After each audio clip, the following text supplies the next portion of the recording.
Now you cut the dough, a small piece of the dough.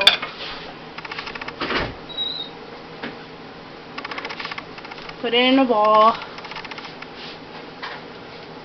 Put it on a flat surface and roll it into a long strip.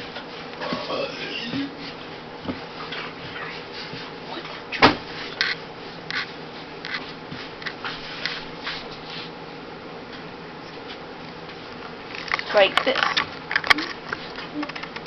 Now this is the kind of hard part. Now you take both ends of the strip, twist it twice in the middle, then lay it down as so.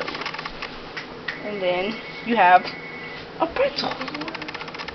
Now you take the pretzel. Ooh, that looks hot mess. And dip it in warm water of baking soda. Then you take the pretzel and lay it on the pan. Like that.